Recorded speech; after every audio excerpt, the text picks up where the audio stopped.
सबसे पहले जो सवाल हमारे सामने है ये है भारत इलेक्ट्रॉनिक्स के बारे में। सवाल है कपिल मेहता जी का इंदौर से। इन्होंने पूछा है कि इनके पास भारत इलेक्ट्रॉनिक्स के 500 शेयर हैं 112 रुपए के भाव पर। इन्हें 500 और शेयर खरीदने हैं 2 साल के लिए। तो इनका सवाल है कि किस स्तर पर ये खरीदारी करनी चाहिए।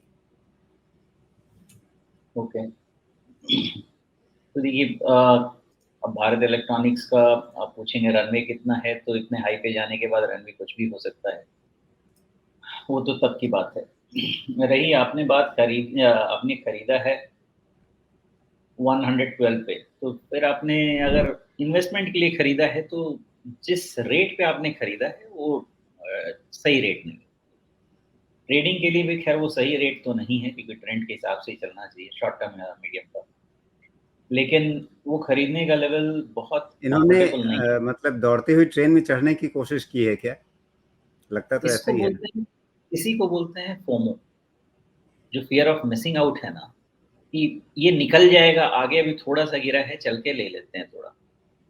इसी कारण से अ, ऐसा मैं नहीं कहूँगा कि देखिए, अभी चूँकि डिफेंस स्टॉक्स का रनवे लंबा है, तो एटलीस्ट आपको रिटर्न तो मिलता रहेगा, उसमें कोई प्रॉब्लम नहीं है। लेकिन सवाल है कि एक स्टॉक जो एक सिग्निफिकेंट रिटर्न देने की कैपेबिलिटी रखता है, मान लेते हैं नॉट बीईएल, एनीथिंग, और उसमें हम जब लास्ट मिनट में जाके चढ़ते हैं, तो उसके बाद हमारा बहुत सारा रन उसमें से छूट चुका होता है। बीईएल में रन शुरू हुआ था 88 के बाद।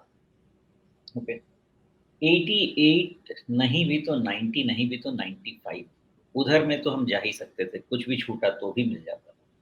लेकिन वहाँ से 112 मतलब हमने और 15% के ऊपर रूम छोड़ा है। तो रफली 25% का रनवे गया वहाँ से। 25% का रनवे गया वहाँ से, मतलब जब अब टॉप बन गया तो उसमें से वो करीब 35% का डाउन साइड बन जाता है वहाँ पे जाके, अराउंड। इसलिए मैं कह रहा हूँ कि थोड़ा लेने में, और मैं आपकी पोजीशन की बुराई नहीं कर रहा हूँ, ये समझाने की कोशिश कर रहा हूँ कि अगर आप आगे अगर लेना चाहें तो आप कैसे बेहतर कर सकते हैं। तो अगर जब कभी ऐसा स्टॉक हो और कोई आपको बताने वाला हो, तो सीधा-सीधा बताएगा कि भारत इलेक्ट्रॉनिक्स का प्रॉफिट बुकिंग ट्रिगर हो गया था 19 सितंबर को, व्हिच मीन्स आपको वेट करना चाहिए प्रॉफिट बुकिंग कब खत्म हो जाता है। अब रही बात कि आप लेना कब चाहते हैं, कभी भी दे सकते हैं इसको, कहीं पे भी ऐड कीजिए। ऐड करने के लेवल तब तक चेंज नहीं होंगे जब तक ये 105 या 104 के नीचे क्लोज नहीं होता है। इसका जो स्ट्रेंथ है वो तब तक खत्म नहीं होता है, जो इवन शॉर्ट टर्म स्ट्रेंथ है।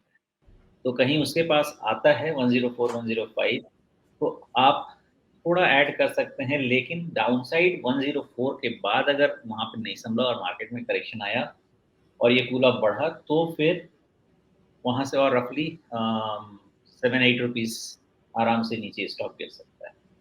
तो उस हिसाब से आप इसको पिक करें। एवरेजिंग ऐसे ही मत कीजिए, एवरेजिंग थोड़ा सोच-सोच के और पॉकेट्स में कीजिए। कुछ 104 पे, कुछ 100 के नीचे का रूम रख लीजिए। वैसे करके इसमें एसआईपी करके रख सकते हैं, तो फिर कोई दिक्कत होनी नहीं चाहिए। ओके, यही मेरा सजेशन है। बाकी आप ध्यान रखिए कि अब जब ये रफली 100 मिनिमम इसको क्लोज होना पड़ेगा अब 113.5 के ऊपर या 114 के ऊपर, तो ये ट्रेंड फिर से रिज्यूम कर लेगा। लेकिन वो भी ट्रेडिंग ट्रेंड है, आपने इन्वेस्टमेंट की बात की है, तो भी वो कोई बहुत ज़्यादा वहाँ पे फ़र्क नहीं पड़ेगा, वो आप आराम से रखें। ओके, आपको अपना मेन कट ऑफ कहाँ रखना है वो ध्यान देना है, और वो ध्यान आपको देना चाहिए 94 के नीचे अगर कभी क्लोज होता है तो, बिकॉज़ फिर इसमें सारा स्टीम निकल जाएगा और ये जाके फँस जाएगा कहीं। बस अभी तो इतना ही कह सकते हैं, बाकी जब 113-14 निकल जाए या 94-95 के नीचे चला जाए, तो ही इसकी फ्रेश इवैल्यूएशन कर सकते हैं। फिलहाल आप 1045 और 94-95 ये रेंज समझ के चलें कि हाँ, यहाँ पे रुकना चाहिए, खरीदने के मौके मिल सकते हैं। जी, सोमेश, आपने 104-5 का दायरा बताया जिसके नीचे थोड़ा ये कमज़ोर होने लगेगा, लेकिन अभी 108 के आसपास है। इसका 20 डे मूविंग एवरेज है। आज का जो निचला स्तर है वो भी बिल्कुल उस 20 डे मूविंग एवरेज को छू रहा है। तो अगर आज जो इसका निचला स्तर है 108 के आसपास, अगर ये कटा तो क्या वहीं से ये थोड़ा कमज़ोर होने का रुझान नहीं दिखाएगा क्या? उसके बाद 50 डे मूविंग एवरेज जो अभी 97 के आसपास है, मोटे तौर पे कह लीजिए 100 की ओर आ सकता है अगले कुछ दिनों में। तो क्या वहाँ तक फिसलने की गुंजाइश खुल नहीं जाएगी इसमें मेरा 108 के टेक बाद ही? दूसरा है। मेरा टेक इस पे दूसरा इसलिए है कि इसका जो बाय ट्रिगर हुआ था, वो बाय ट्रिगर हुआ था ऑन अराउंड वो जुलाई में कहीं पे ट्रिगर हो गया था, ओके?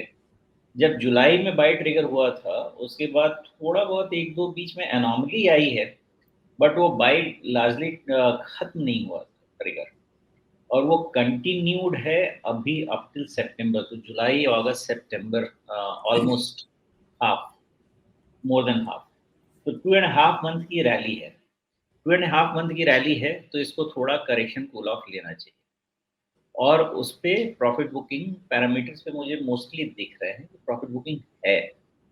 तो अब मेरे लिए ये स्टॉक बाई तब तक नहीं बन सकता जब तक ये फ्रेश ट्रिगर 113-14 के ऊपर ना दे दे, या फिर एटलीस्ट फिर से नया लोअर हायर लो वाला पैटर्न कहीं पे जाके कंफर्म हो, तब इसको हम लेने की कोशिश करेंगे। उसके पहले नहीं लेंगे। और जहाँ तक आपने बोला 20 डे मूविंग एवरेज, ये भी एक अच्छी चीज़ आप देख सकते हैं, बिकॉज़ इसमें आपको कुछ बहुत अच्छा ट्रेंड लाइन नहीं बनने वाला है। तो आपके पास जो रेडीमेड ट्रेंड लाइन है वो 20 डीएमए का है, उस ट्रेंड लाइन को आप फॉलो कर सकते जी। तो ये रही बात अब भारत इलेक्ट्रॉनिक्स की। काफ़ी गर्मी में है, काफ़ी सुर्खियों में है और निवेशकों का एक तरह से फेवरेट बना हुआ है, लेकिन यहाँ उस चक्कर में कहीं ऐसा ना हो कि आप टॉप पर जाकर के फंस जाएं।